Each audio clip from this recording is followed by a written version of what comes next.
We're obviously interviewing former Attorney General Barr today, and I have more questions now than I did before going in. Certainly, there's other people now we want to talk to based on some of the things he said. Just generally, though, I think the Democratic side is doing most of the heavy lifting. I don't think we're learning much from the questioning from the House Republicans. It doesn't seem like this is something where they are truly caring about the victims and about trying to get to the bottom of what's happening. Whereas on the Democratic side, we are asking the tough questions and trying to get some answers. But certainly, we have more questions now than we did going in, and we want more answers and more people to talk to. Yeah. So first of all, I think that the country is on edge right now, and the country really wants to know what is in the files. And I want to be clear that the deadline to actually turn those files over to the committee is on tomorrow. And I will say that after doing this interview, it is clear that we absolutely need the files.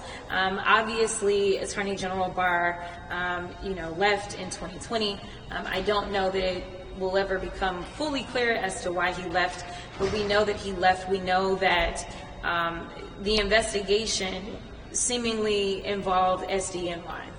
And right now, we need to speak with those that were involved in the investigation. That is clear as well.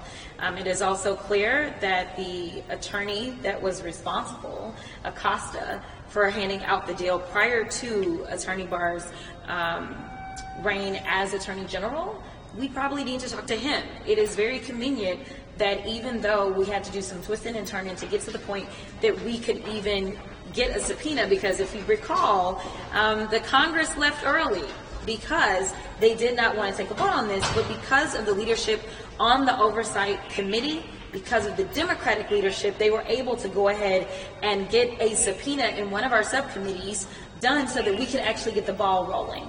The question is if they are truly invested in doing what's right and making sure that there's real transparency for the American people. Right now, it doesn't seem like that. It seems like they are going through the motions and they want people to believe that they are digging in. But at the end of the day, I don't think that we've learned anything through the Republican questioning that you couldn't find in one of the articles that most likely your outlets have printed. Your Democrat colleagues came out here a short time ago and said that Democrats have been doing more of the heavy lifting in the question and answer session, and they say that Barr has left more questions than actually answers. Do you think more folks should be subpoenaed from the Southern District of New York that dealt with this case? I think that Barr's answering all the questions. I think it's unfortunate. The Democrats are trying to, seems to me, politicize this. When you look at the basis of this, horrific crimes against young girls. And of course, the Democrats' goal is to try to dig up some type of dirt on President Trump.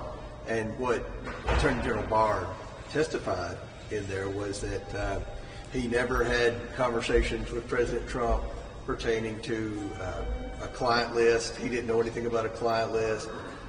He said that he had never seen anything that would implicate President Trump in any of this, and that he believed if there had been anything pertaining to President Trump with respect to the Epstein list, that he felt like the Biden administration would have probably leaked it out. And I think that's pretty much conventional wisdom among anyone that's practical in this. So I think it's a good deposition, and obviously we're asking a lot of tough questions too. I don't ever remember the Democrats subpoenaing a former Democrat Attorney General for anything.